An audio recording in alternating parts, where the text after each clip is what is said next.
अगर आपके भी स्टेटस में यूआईडी इनवैलिड की प्रॉब्लम आ रही है या पेंडिंग शो हो रहा है या वेरीफाइड शो हो रहा है या डीबीटी नेवर इनेबल या रिस्पांस फ्रॉम पीएफएस शो हो रहा है, तो आप लोगों के लिए एक बड़ी गुड न्यूज़ आ रही है। जी हाँ गाइज, अगर इन सभी में से किस टाइप का अगर स्टेटस आपका शो हो रहा है तो आप लोगों के लिए बहुत ही बड़ी गुड न्यूज़ है। मैं आपको वीडियो में दिखाऊंगा पूरा लाइव प्रूफ, तो वीडियो को एंड तक देखना। साथ ही इन स्टेटस वालों का पैसा आने लगा है। जी हाँ गाइज, किस टाइप की स्टेटस वालों का पैसा डीडब्ल्यू की तरफ से भेजा जाना स्टार्ट हो चुका है, इसके बारे में भी डिस्कस करेंगे। चलिए वीडियो को शुरू करते हैं। यहाँ पर आप लोग देख सकते हो, एक छात्रा ने यहाँ पर कमेंट किया है कि मेरा फर्स्ट इंस्टॉलमेंट आ गया है लेकिन यूआईडी इनवैलिड शो कर रहा, मेरा केवाईसी कंप्लीट है।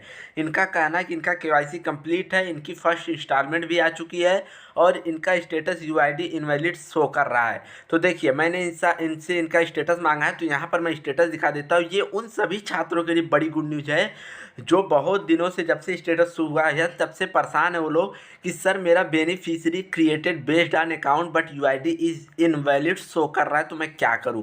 तो मैंने आपको पहले भी बोला है कि इसका बहुत ज़्यादा इफेक्ट नहीं पड़ेगा, इससे अभी तक किसी को प्रॉब्लम नहीं हुई है स्कॉलरशिप मिलने में, समझ गए। यूआईडी इनवैलिड जिसका होता है, एक बार आप जाके बैंक में पूछ सकते हो सर मेरा आधार लिंक है या नहीं लिंक है।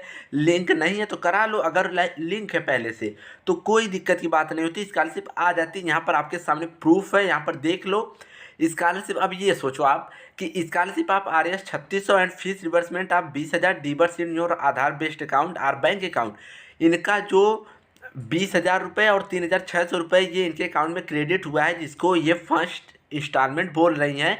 तो इनका जब यूआईडी इनवैलिड था तो इनका पैसा आया कैसे। अब अपने दिमाग से ही सोच लो। इससे एक बात तो जाहिर होती है कि यूआईडी इनवैलिड का आपके स्कॉलरशिप आने में कोई ज़्यादा इफेक्ट नहीं पड़ेगा। मान के चलो इफेक्ट नहीं पड़ेगा, क्योंकि यहाँ पर आपके सामने प्रूफ दिख रहा है, स्कॉलरशिप भेजी गई है और यूआईडी इनवैलिड है इनका, फिर भी स्कॉलरशिप आई है। तो यूआईडी इनवैलिड वाले बिल्कुल टेंशन फ्री रहे। बाकी डीबीटी वालों के लिए मैंने बताया भाई, एप्लीकेशन दे दो बैंक में, सब सही हो जाएगा, उसके बाद मत हैरान हो। और जिसका यहाँ पर रिस्पांस फ्रॉम पीएफएस शो कर रहा है उसको भी कुछ नहीं करना, करेक्शन वर्क्शन नहीं करना आपको। अगर यहाँ पर वेरीफाइड शो हो रहा है या पेंडिंग शो हो रहा है या रिस्पांस फ्रॉम पीएफएस, तो करेक्शन कुछ भी नहीं करना आपको। अगर आपको लगता है कि आपने कुछ गलत भरा था, पिछले साल का नंबर नहीं भरा था, रीजन नॉट डिक्लेयर का ऑप्शन सेलेक्ट किया था, तो उसको जाके ओपन हो रहा है अगर, तो कर लो। बाकी इसमें कुछ नहीं करना है मेरे दोस्त। आप लोग बार बार पूछ रहे हो, बार बार पूछ रहे हो। देखो यहाँ पर एक इस प्रकार से नया स्टेटस आया है कि beneficiary created based on UID but account is blocked. मतलब इनका भी वही प्रॉब्लम, इनका अकाउंट ब्लॉक्ड बता रहा है। तो हो सकता है इनका अकाउंट बंद हो या कुछ ना कुछ प्रॉब्लम होगी अकाउंट में, ये तो बैंक वाले ही बताएंगे। बाकी पेंडिंग है, ये तो डीडब्ल्यू से जब तक वेरीफाई नहीं होगा तब तक आपको पेशेंस रखना पड़ेगा। ऐसा आप लोग सोच रहे हो ना कि सर मेरा पेंडिंग, बताओ मैं क्या करूँ, इसमें कुछ करेक्शन करना है या नहीं करना। भाई क्या करोगे करेक्शन, पेंडिंग का कोई करेक्शन नहीं होता। पेंडिंग का मतलब है डीडब्ल्यू लेवल पर रुका है। अब क्लियर कब होगा, जब डीडब्ल्यू वाले ये वेरीफाई करेंगे तब पता चलेगा कि हाँ भाई फॉर्म वेरीफाई हो गया या रिजेक्ट हो गया। देखो तो हिमांशु, बच्चों, पढ़ाई में डाउट्स आते हैं, सॉल्व नहीं हो पा रहे, घबराओ मत। इसका सोल्यूशन है डाउटंट ऐप। जिस भी सवाल में आपको डाउट है उसकी फोटो खींचो, क्रॉप करो और 5 सेकंड के अंदर अंदर आपको उसका वीडियो सोल्यूशन मिल जाएगा, वो भी बिल्कुल फ्री में। यानी अब आप पूछिए अपने अनलिमिटेड सवाल कहीं भी कभी भी। अब चाहे आपका सवाल क्लास 6 से 12वीं IIT JEE या नीट का हो, या फिर CBSE यूपी बिहार राजस्थान या अन्य स्टेट बोर्ड का हो, कोई भी सब्जेक्ट हो, physics chemistry maths biology science, आपके सभी सवालों के जवाब आपको मिलेंगे सिर्फ डाउटनेट ऐप पर। साथ ही डाउटनेट पर चल रही है क्लास 9वीं से 12वीं IIT JEE और नीट के बच्चों के लिए ऑनलाइन क्लासेस, जिसका हिस्सा बनकर देश के सभी राज्यों से बच्चे लेकर आए रैंक 1। तो आज ही डाउटनेट ऐप इंस्टॉल करो, अपने सभी डाउट्स भगाओ और टॉप रैंक ले आओ। हिमांशु सिंह जी पूछते हैं, कुछ कमेंट का रिप्लाई दे देता हूँ, बहुत दिन हो गया था कमेंट का रिप्लाई दिए। हिमांशु सिंह जी पूछते हैं, आज सर अगर ट्रांजैक्शन फेल हो गया है तो पैसा आएगा कि नहीं। देखो ट्रांजैक्शन फेल होने पर मैंने आपको पहले भी बताया था कि 70% के आसपास होता है कि पैसा नहीं आता है, क्योंकि गवर्नमेंट एक बार पैसा देने में खुद ही उसकी हालत ख़राब रहती है, आपको पता होगा। तो दोबारा एक बार पैसा आके वापस चला जाता है, बहुत ही मुश्किल से कुछ ही लोगों को मिल पाता है, नहीं तो मिलता नहीं है। लेकिन हाँ, अपने तरीके से आप अकाउंट सही करवा लो, प्रयास जो करना है आपको उसको करिए। आ जाता है तो बहुत अच्छी बात है। सर सेकंड इंस्टॉलमेंट कब आएगा, तो सेकंड इंस्टॉलमेंट की देखिए कोई डेट नहीं बोली गई डीडब्ल्यू की तरफ से। बजट बचता है तो 25 मार्च के बाद भेजी जाएगी। सर मेरा रिजल्ट नहीं लगा है बट मेरा करेक्शन पोर्टल ओपन नहीं हो रहा है, सारे में हम क्या करें प्लीज़। देखो करेक्शन का पोर्टल ओपन नहीं हो रहा तो अब कुछ आप करेक्शन भी नहीं कर सकते। अगर पोर्टल ओपन होता तो आप रिजल्ट लगा सकते थे, रिजल्ट नॉट डिक्लेयर का जो ऑप्शन था वहाँ पर रिजल्ट लगा सकते थे। एक बार अपने कॉलेज में पूछ लो। सर मेरा एमएससी की जगह बीएससी लिखा गया है, सर क्या होगा अब? देखो, एमएससी की जगह बीएससी ये करेक्शन करने लायक हो तो कर दो, अगर हो रहा हो ना हो रहा हो तो उससे भी कोई दिक्कत नहीं होगी। आई थिंक इसमें जानते हो क्या होगा, एमएससी की जगह बीएससी लिखे हो तो आपको बीएससी वाली स्कॉलरशिप मिलेगी। इसी तरह मैं एक वाकया बताऊं 21-22 वाला, अभी जो परसों मैंने शिवम यादव का स्टेटस दिखाया था, मेरा क्लासमेट था, उसमें क्या हुआ सुनो ध्यान से।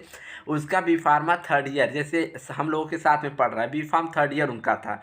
सभी लोगों का स्कॉलरशिप आई, ओबीसी जनरल सभी लोगों का 36,360 रुपये स्कॉलरशिप आई। और उस बंदे ने क्या किया, बी फार्म की जगह उनका गलती से बीटेक फिल हो गया था। क्या हो गया था? बीटेक। तो अब बीटेक वाले इनका ट्रांजेक्शन इनका मतलब फॉर्म रिजेक्ट नहीं किया डीडब्ल्यू वाले ने, इनका बीटेक का 56,600 रुपये स्कॉलरशिप भेज दिया। अब सोच लो, कर रहा है बंदा बी फार्मा का कोर्स, सब कुछ भरा था, रिजल्ट भी बी फार्मा का सब भरा था, बस बी फार्म की जगह बीटेक फेल हो गया था कोर्स में। और स्कॉलरशिप कितनी भेज दी गई? 56,600। लेकिन उनकी नसीब इतनी बेकार थी कि उनका अमाउंट मतलब अकाउंट में लिमिट लगा था कि 50,000 से ऊपर नहीं आ पाएगा। अगर वहीं उनका बी फार्मा भरा रहता तो 36,600 आ जाता, लेकिन 50,000 के ऊपर वाला अकाउंट मतलब उनमें लिमिट लगी थी और 56,000 आने लगा स्कॉलरशिप बीटेक के हिसाब से, और वो ट्रांजेक्शन फेल हो गया। तो समझ गए, ये फंडा था, आप लोग समझ गए होंगे कितने बड़े बड़े कलाकार होते हैं। मोहित पटेल जी, सर अगर मेरा status verified recommended by district scholarship committee दिखा रहा है तो कुछ करने की ज़रूरत है कि नहीं? कुछ करने की ज़रूरत नहीं है आपको भाई, जिनका ट्रांजेक्शन फेल हो गया उनका आने का कोई चांस है। हाँ, मैंने अभी आपको पीछे पीछे बताया कि 30% मान के चल सकते हो। सर मेरा रिजेक्टेड बाई बैंक है, आईएफएससी कोड गलत हो गया, करेक्शन चेंज करने के लिए नहीं आ रहा लेकिन पेंडिंग लिख रहा है। देखिए, करेक्शन चेंज करने का आईएफएससी कोड का ऑप्शन तो नहीं दे रहा हूँ, सबको पता है। एक बार बैंक में जाके कुछ बात कर सकते हो, बाकी आईएफएससी कोड से कोई ज़्यादा इफेक्ट नहीं पड़ेगा, टेंशन फ्री रहो, स्कॉलरशिप आ जाएगी। सर मेरा रिजेक्टेड बाई बैंक और उसके आगे यूआईडी इनेबल फॉर डीबीटी, तो देखिए करेक्शन इसमें आपको इन्होंने बोला है यूआईडी इनेबल फॉर डीबीटी, तो सर मैं करेक्शन करूँ कि नहीं? और करेक्शन में भी कुछ गलत नहीं है सर, तो करेक्शन करूँ कि नहीं? अरे भाई, करेक्शन नहीं करना, आप ये बैंक में जाके करो ना, ये ऑनलाइन थोड़ी ना करेक्शन कर पाओगे। ये बैंक में जाके आप डीबीटी के लिए एप्लीकेशन दे दो कि सर मेरा इनेबल कर दीजिए। भाई मेरा फीस रिसाइड नंबर गलत है, फीस रसीद नंबर गलत है, पर करेक्शन का पोर्टल ओपन ही नहीं हो रहा। फीस रसीद नंबर से बहुत ज़्यादा इफेक्ट नहीं पड़ेगा भाई, उससे पेंडिंग बाई पीएफएमएस, तो वेट करो। इनरोलमेंट नंबर को कैसे करेक्शन करें? करेक्शन का पोर्टल ओपन हो रहा, जाओ देखो, एडिट का ऑप्शन आ रहा तो करो, नहीं आ रहा तो रहने दो उसको, उन सबसे बहुत ज़्यादा इफेक्ट नहीं पड़ेगा। सर मेरा स्टेटस में रिस्पॉन्स फ्रॉम पीएफएमएस दिखाई दे रहा है, मोबाइल पे सर जी नहीं आएगा क्या? Account verification status rejected by bank, UID never enable for DBT. इनका भी वही डीबीटी वाली प्रॉब्लम है, इन सभी लोगों को एप्लीकेशन देना पड़ेगा। बाकी जिसका यहाँ पर वेरीफाइड है उन लोगों का पैसा आ रहा है। यहाँ पर देख सकते हो, ये वेरीफाइड वाले ही छात्र हैं जिनका अभी 2 दिन पहले वेरीफाइड था और एक 2 दिन पहले इनका स्कॉलरशिप भेजा गया, लेकिन इनका नसीब ये बेकार थे कि इनके अकाउंट में लिमिट लगी थी और इनका ट्रांजेक्शन फेल हो गया। आप लोग देख सकते हो, यहाँ पर भी ट्रांजेक्शन फेल हुआ है, यहाँ पर भी ट्रांजेक्शन फेल हुआ। 3 से 4 लोगों का मेरे पास स्टेटस आया है जिनका अभी 4 दिन पहले वेरीफाइड से हो रहा था, यहाँ पर भी वेरीफाइड था, लेकिन 2 दिन पहले इनकी स्कॉलरशिप भेजी गई और ट्रांजेक्शन फेल हो गया। तो इससे एक बात साफ पता चलती है कि हाँ, स्कॉलरशिप भेजी जा रही है जिसका वेरीफाइड है, तो आप लोग वेट करो। बाकी यार जो भी जैसी भी अपडेट आएगी मैं आपको वीडियो के माध्यम से कंटिन्यू अपडेट कर रहा हूँ, छोटी बड़ी जैसी भी मिस्टेक जो भी अपडेट हमें मिल रही है जानकारी मैं वीडियो के माध्यम से शेयर कर रहा हूँ। तो चलिए, तब तक के लिए बाय बाय, टेक केयर।